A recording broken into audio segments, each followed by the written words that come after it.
Hey y'all, it's your boy Onyxe Blade back with another video. Good morning, good afternoon, good evening, whatever time you see this. So I want to discuss this because this has been sitting on my mind for a minute, and I decided, you know what, fuck it, I got some time on my hands, let me talk about it. So Tanya from MK1, mind you, this is the new timeline, the Liu Kang timeline. Now, before this video gets started, I don't care you like the current Tanya, I don't care you like the previous timeline Tanya where she was treacherous and deceitful. That's fine. However, I don't get why people are going around saying this new Tanya ain't Tanya. This is just some chick named Tanya, but she's not Tanya. First and foremost, I don't care how you feel about the game itself. We know MK1's in a really shitty state, but the story, while not the greatest, it is cohesive for the most part. This is Liu Kang's timeline, and Liu Kang even said himself, he neutralized a lot of the big bads from his original timeline, the timeline he came from. Like such as Shao Kahn is now just General Shao, not nearly as strong as he was in his original timeline. Quan Chi, Shang Tsung, so many of the big bads were neutralized in his timeline. So now let's get to Tanya. Tanya was a credible threat, not the strongest, but definitely not the weakest in Liu Kang's original timeline. She was a villainess. She probably didn't start out as a villain, but because of the shit that happened to Edenia when Edenia was conquered by Shao Kahn, and everybody had to go for broke, do what was best for them, Tanya decided she was going to backstab any motherfucker by any means necessary to, preserve her survival.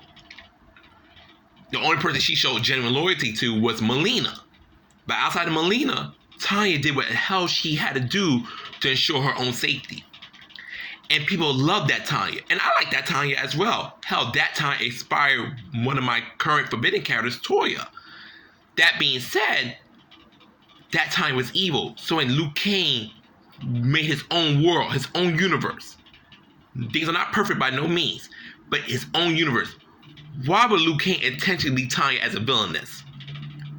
Let's turn our brains on.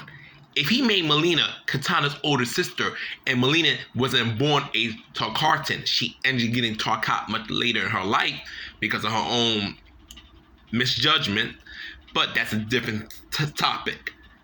Why would Liu Kang intentionally bring Tanya back and say, oh, Tanya, you're still going to be evil?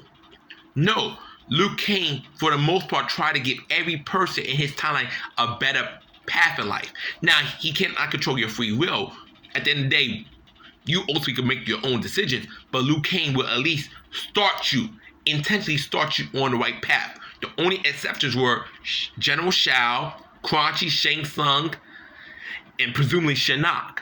But if you were not a major villain, someone who Liu Kang felt like could be redeemed, you were getting a pretty decent start in life. Examples, Melina, Dairyu, Rain, those were notable villains. But Dairyu was not really a villain in the original. This is the midway ever timeline. I don't believe he was, but I don't remember much of Dairyu's story, nor do I honestly give a fuck. Because at the end of the day, Havoc was always a villain. Crazy mother effer. But this timeline, having Dairyu are pretty much one and the same. Anyways, let's get back to the topic. Liu Kang did not set up no one that wasn't a true villain in the Midway era or the current Netherworld era in a bad path of life. So why would he like, yeah, Tanya, I'm gonna bring you back to my current timeline, but you're still gonna be evil except for bitch. You're gonna backstab everybody. You're gonna be this, that, and the third. That doesn't make zero sense. That makes no sense.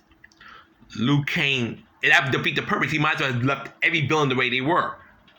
Hell, Baraka, a notable villain in his timeline, not by his own means, but he was a villain. Baraka is not a villain this time around. Reptile's not a villain this time around.